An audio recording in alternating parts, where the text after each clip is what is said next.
Olá, bom dia, alunos da Escola Ana Bezerra de Sá, bom dia, alunos da Escola Atelina Matos Pires, bom dia a todos aqueles que nos escutam. Aliás, boa tarde, boa noite, né? Ninguém sabe ao certo o horário que você vai estar vendo, assistindo essa videoaula.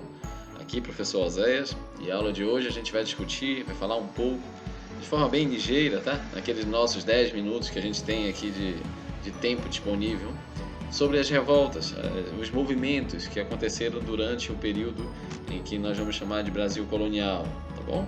Então, esses períodos vão desde quando o Brasil era administrado totalmente por Portugal, quanto no período que o Brasil começou a tornar-se independente, tá bom? Lembre-se disso, tornar-se independente. Aquele período que vai do primeiro reinado, tá bom? O período que vai da regência, período da regência, Zé, em que o Brasil não era governado por um imperador, tá certo?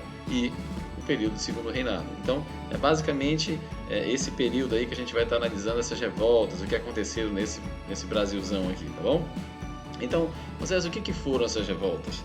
É importante que os senhores e as senhoritas entendam assim.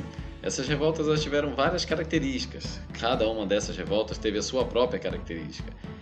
Mas existe um grupo em que você pode dividir, aliás, existem dois grupos que você pode dividir, que vocês podem dividir essas revoltas, tá? Vocês podem também chamá-las de movimentos nativistas. A maioria dessas revoltas aconteceu por questões econômicas, em que dois grupos ou mais de dois grupos disputavam interesses ou melhorias econômicas, tá bom? E a gente vai já apontar para vocês quais foram essas revoltas. E existe um outro grupo de revolta, que a gente vai já discutir, que foram os movimentos separatistas, que tinham como interesse, com base no que leram, com base no que ouviram, com base no que acontecia fora do país, a ideia de libertação, de independência, de república, mas um passo de cada vez. Aonde essas revoltas aconteceram? Galera, basicamente no Nordeste e Sudeste do Brasil, exceto algumas exceções, tá certo? E sobretudo nas províncias da Bahia, do Ceará, Pernambuco, beleza? Minas Gerais, aconteceram revoltas no Rio Grande do Sul e assim por diante. Em que período, professor? Período que nós chamamos de século XVII e século XVIII, tá, galera? E a gente precisa entender também que algumas dessas revoltas, em alguns locais específicos, os nativos, podemos chamar os povos brasileiros, né? Não aqueles que vieram de Portugal, mas começaram a praticar aliança com franceses, começaram a praticar aliança com holandeses, com outro grupo de estrangeiros que aqui tinha interesse de dominar essa terra. Então, basicamente é isso. É importante que vocês mergulhem na pesquisa, consigam compreender um pouco mais sobre essas revoltas, porque elas, de certa forma, incomodaram a estrutura de poder que estava vigente no nosso país e, de algum modo, elas foram importantes para a questão da independência, da separação e da adesão desse período do sistema que nós chamamos de republicano. Só que isso mais lá na frente, tá bom? Mas então, rapidinho, vamos lá. Revolta de Beckman. Celular vibrando, uma hora dessa. Revolta de Beckman. Um interesse econômico puro, tá?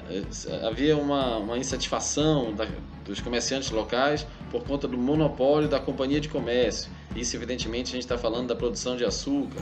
Então, essa primeira revolta aconteceu no Maranhão, nos primeiros momentos, enquanto éramos ainda uma colônia do Brasil a Portugal, aconteceu essa revolta de Beckman no Maranhão com caráter exclusivamente econômico. Aí a gente começa a caminhar um pouco mais. Guerra dos Mascates, acontecido em Pernambuco, um conflito também com questões motivadas por questões econômicas, tá? Onde senhores de engenho e comerciantes locais disputavam o controle da produção, quem pagava menos impostos e quem pagava mais impostos. Então, Guerra dos Mascates em Pernambuco, assim como a Revolta de Beckman no Maranhão, mais um conflito com razões econômicas. Tá? Aí a gente vai seguir um pouquinho mais à frente, nesse mesmo padrão, ainda no período que chamamos de Brasil colonial puro, tá? Tem a Guerra das Emboadas. Essa Guerra das Emboadas acontece em Minas Gerais, mais um movimento, mais uma revolta com questões econômicas, tá certo? Entre paulistas e mineiros, vamos assim dizer, e os povos estrangeiros, ou as pessoas estrangeiras que estavam chegando para trabalhar ali a questão da exploração do ouro, né? Então a gente tem aí Revolta de Beckman, Guerra dos Mascates e Emboabas como conflitos que aconteceram com base, sobretudo, econômica. Aí, galera, a gente precisa dar uma pausa para a gente falar de um grupo de revoltas que aconteceram durante esse chamado Brasil colonial, que já vão ter caráter diferente, certo? Já vão ter caráter de uma independência, já vão ter caráter um pouco maior, que vê a estrutura do poder de uma república surgindo. E aí a gente vai falar de Conjuração Mineira, tá certo? Ou Independência Mineira, Confederação do Equador, importantíssima, e os movimentos, né? Farroupilha, Cabanagem, Balaiada. Antes da gente entrar nesse grupo de revoltas, eu queria perguntar como é que você está, certo? Faz uma pausa, vamos discutir aqui, a gente está com 5 minutos de vídeo, tem tempo ainda de você pensar como é que está a tua vida, como é que está o teu dia, tá bom? E evidentemente refletir um pouco sobre o que a gente está te dizendo aqui, tá? Que Deus te abençoe, que Deus esteja sempre com você, tá bom? Cuide da tua família, cuide do teu pai, da tua mãe, teu irmão, respira, entre em contato conosco caso você precise, tá bom? Então, ó, lembra, revoltas econômicas, revoltas de estruturas sociais, revoltas de estruturas políticas, tá? São os movimentos revoltosos acontecidos no Brasil República. Falado do primeiro grupo de revoltas que está relacionado diretamente com essas questões econômicas, agora vamos falar um pouco das revoltas que têm como fundo de pano a independência.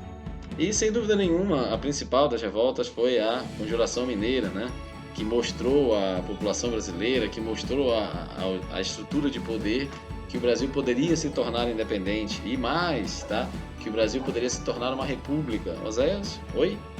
Éramos uma estrutura monárquica, tá? Um imperador, tá certo? Com toda essa estrutura que Portugal trouxe. E esses inconfidentes mineiros perceberam, através da leitura, através da relação com outros países, através da relação com outras pessoas que iam estudar fora do Brasil, que haveria uma possibilidade real, assim como aconteceu, por exemplo, nos Estados Unidos, e já vinha acontecendo em outros países da América Latina, que o Brasil poderia se tornar independente. Então a Conjuração Mineira, esse movimento de Inconfidência Mineira, como você queira chamar, ele tem forte esse caráter separatista, tem forte esse caráter de tornar o Brasil um país republicano. Tá bom? Aí, a gente chega a um outro movimento que acontece também em Pernambuco, e aí, inclusive, houve a participação do estado do Ceará, de alguns líderes cearenses, que foi a chamada Confederação do Equador. O que é importante desse fato, Zé, da Confederação do Equador? É você entender que ele acontece no primeiro reinado. Todos os outros movimentos que aconteceram, e que eu acabei de relatar aqui para você, aconteceram num período diferente.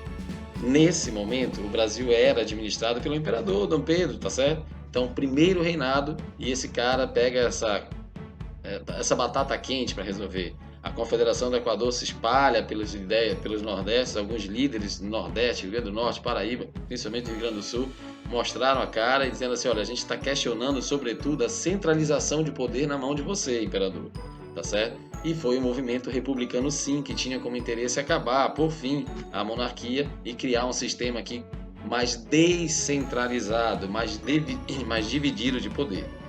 Tá bom?